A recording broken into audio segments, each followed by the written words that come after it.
you watch this channel, you'll probably know that I'm a pretty big fan of handhelds. From the Steam Deck OLED, and the ROG Ally, these new PC gaming handhelds are something that I could have only really dreamed up when I was a kid. Though aside from these readily available devices, the handhelds that have always caught my eye were from a company called AYANEO. Seeing these handhelds in the hands of much larger YouTubers and the unfortunate price point that comes along with the potential risks you take as a consumer buying a handheld from overseas, I figured that I would never get my hands on one of them. I've tried to reach out to AYANEO in the past to make a video about one of their devices, but they've continued to ignore me. However, when the Flip KB came out, I saw the promo images and I was pretty mind blown, so I sent a message to AYANEO and they ignored me again.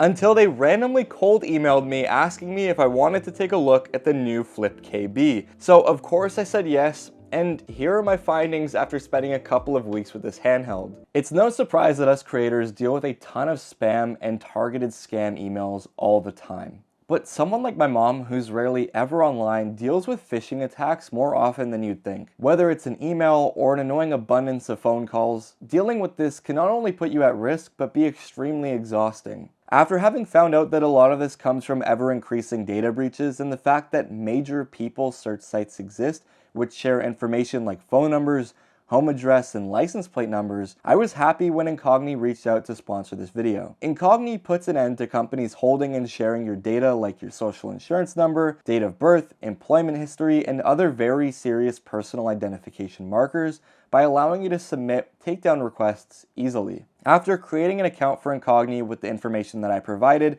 I had a hit on 35 different websites that were holding my data. And after submitting my information for removal, I immediately started seeing progress in how many companies completed the request, immediately making an impact on what relevant data comes up when searching my legal name. Join Incogni today using code valismind at checkout and receive 60% off an annual Incogni plan. There's nothing more important than your data, and I want to thank Incogni for allowing us to protect ourselves on the internet. That's code valismind at checkout for 60% off an Incogni membership. Thank you, Incogni, for sponsoring this video. Now, to be clear, AYANEO sent this device to me, but I'm under no obligation to talk positively about it. No money has changed hands, and ultimately I value honesty over a company's relationship, even if it really does hurt my pockets in the long term. It's good to get the specs out of the way with this thing though, because this isn't like your typical Best Buy handheld that you could just pick up right now. The model that I have here is the AYANEO Flip KB in black, and it has a Ryzen 7 7840U, 32 gigs of LPDDR5X RAM at 6400 megatransfers a second, a 2TB PCIe 4.0 M.2 SSD, a 7-inch 120Hz IPS display running at 1080p, as well as Bluetooth 5.2 and Wi-Fi 6E. However, this model could be spec'd up to 64 gigs of RAM with the newer Ryzen 7 8840U from AMD.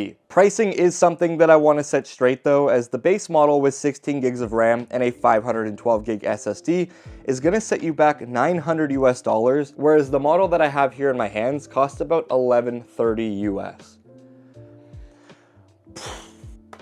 It's pricey. And while not sharing the same SoC or internals as something like the Steam Deck OLED or the ROG Ally, the Steam Deck could still be found for $600 US, which is ultimately half the price of the AYANEO Flip that I have here. And that's if you bought the OLED most expensive 1TB option. Obviously, AYANEO doesn't get to rely on a storefront like Steam or Xbox Game Pass to recoup the cost, therefore they can't really sell these handhelds at a loss. I will circle back to the value proposition though near the end of the video, but for right now, let's get back down to earth and look at what we have in front of us. Inside the box, you're greeted with a pretty small 65-watt adapter, as well as a supported USB-C cable. There's also these interchangeable grips, which we'll get back to in a second, but of course the star of the show is the AYANEO Flip KB. And as far as first impressions go, I was relieved when I picked it up and felt how premium it was in my hands, after only really seeing promo images. The left and right triggers both have a really nice throw, which is perfect for racing games and shooters, and the shoulder buttons are super clicky, which gives a nice tactile response, and the face buttons, while seemingly having little to no travel, are plenty comfortable and have took no time at all to get used to them. The display is also all glass, which gives it a nice look. There is a fingerprint reader,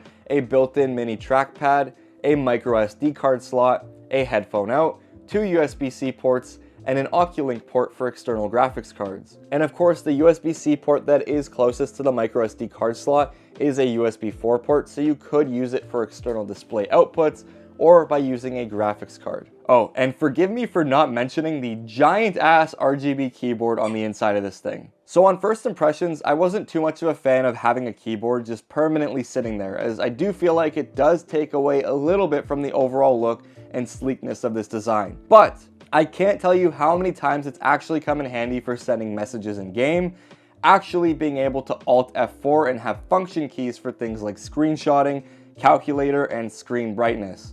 Having a keyboard on these handheld consoles is something that I've realized while using this device is something that's become a necessity for me. If you've never used these handheld devices, you probably wouldn't be aware of how difficult it actually is to navigate Windows using just a touchscreen or a joystick. And given the fact that this also has a touchpad as well as a full-sized keyboard, makes navigating this device a lot easier. Like, setting it up was so nice. And after living with it for the past couple weeks, there really isn't any going back for me.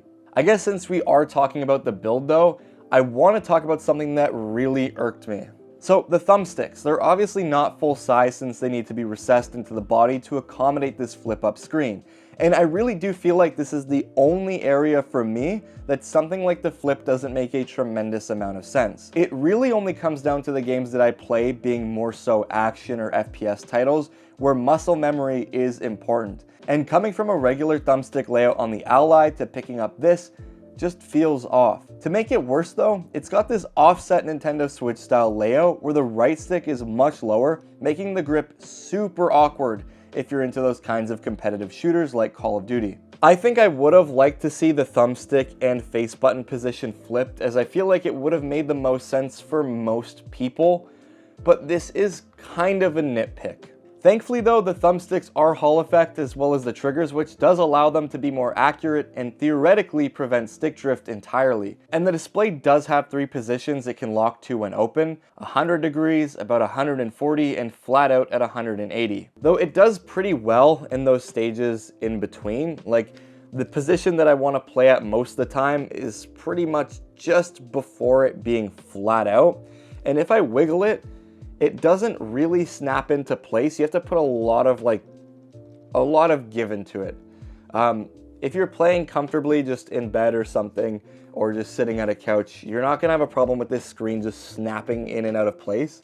So that is a bonus. All right, let's talk about the performance now, since you've probably seen some gameplay up throughout this video. But I want to dive into some of those numbers. The Ryzen 7 7840U has a base clock of 3.3 GHz up to 5.1 with 8 cores and 16 threads. I found that this console operates its best between a TDP range of 15 to 28 watts. However, for games that don't really require any heavy lifting, like Dead Cells and other indie games, you could bring the TDP down a lot, making the handheld much more efficient. However, for most titles that I've tested, like Call of Duty, Fallout 4, Borderlands 2 and 3, and other relatively new AAA titles, I found that keeping it at 15 watts was what was going to let me keep a stable 40 frames per second, at least. One thing that I found myself doing when it comes to these handheld consoles is capping the games at 40 frames per second.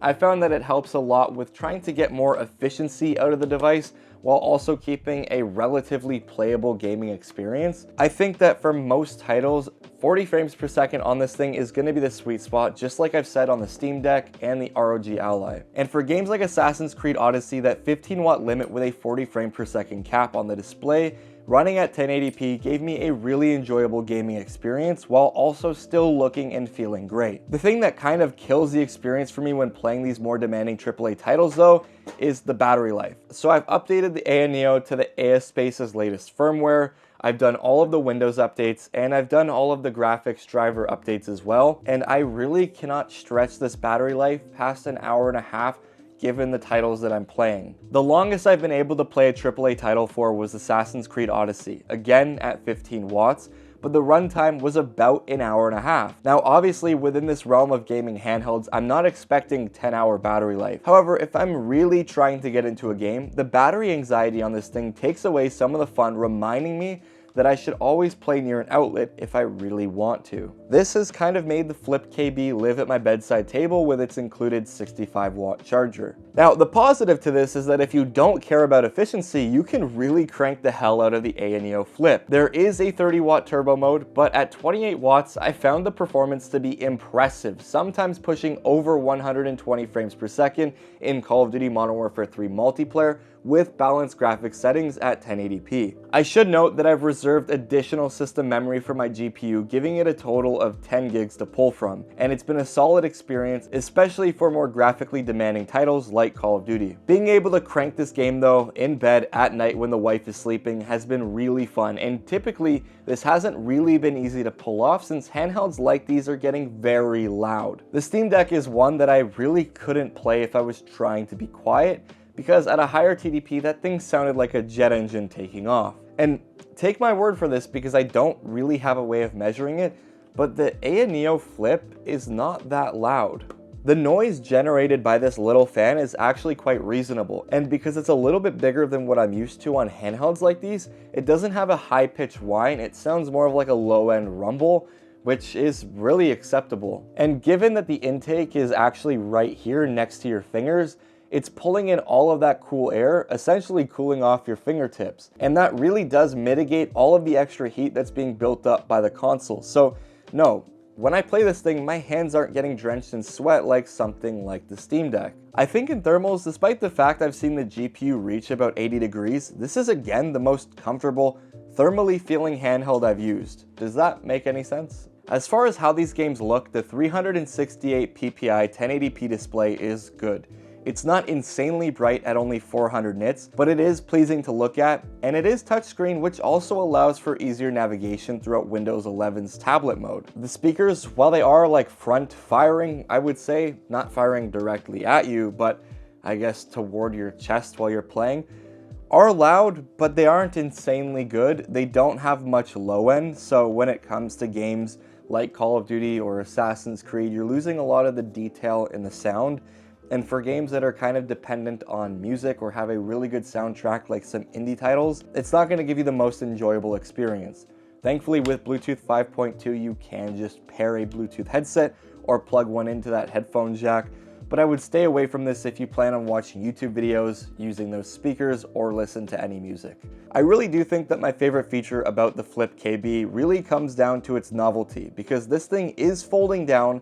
It's a lot smaller than other PC handhelds on the market. Obviously that comes with the trade-off of this thing being a little more girthy, but as my wife says, that's not a big deal because it gives her more to hold on to. The fact that this whole package is pocketable is insane, and we've really come a long way in this space thanks to novelty companies like AYANEO with products like the Flip and Slide. We've had a lot more choices in these devices and form factors, and it's been really nice to see. I really do like the AYANEO Flip, and I'll continue to play it over other handhelds in my possession merely because of its ease of use with that keyboard and the fact that it's by far the easiest handheld to travel with. Oh, I also completely forgot to bring up these. These are the extra grips. The ones that I'm using are the ones that came inside of the box, not the ones installed on the AYANEO. And honestly, it makes a huge difference to how the console feels in the hand, and it does help mitigate some of that uncomfort that I felt. But I wouldn't say that this is the perfect solution. It is nice that they give you the option to choose between which style of grip you want. So I'm not going to complain about that too much, but it's something. If AYANEO starts to sell some bigger grips, I wouldn't mind that either, because I feel like that would also heavily improve the comfort of this device. But, and I'll be the first to say it, the value here, it doesn't really make sense. Listen, I think that this is a great device, from the build quality to the performance. Pretty much everything about this thing I like, minus the battery life, but I didn't buy this. And I'll be frank with you, no matter how many times these AYANEO devices have caught my eye, I've never pulled the trigger because in my opinion, they're too expensive. After taxes, this device, if I were to have bought it in Canada, minus shipping and import fees, would have cost me $1,800 after taxes. That's a lot of money. For about half of that price, I could walk into a Best Buy right now and pick up either a Legion Go, a ROG Ally, the MSI Claw, or for even way less, go to Steam and just pick up a Steam Deck. Granted, I've heard good things about AYANEO's support and after purchase care. At the end of the day, If this is something that you really do like, knowing that you can't get this form factor anywhere else, I could see you being really happy with the Flip KB. I appreciate AYANEO sending this out to me, and I'll continue to enjoy the handheld and maybe even make a long-term update video as time goes on to see how this device holds up with extended use, but I really don't see there being any problems. Thank you for watching this video. If you've stuck to the end, put an eggplant emoji in the comments to confuse everyone watching, and I'll see you all in the next one. Don't forget to like and subscribe. Peace out.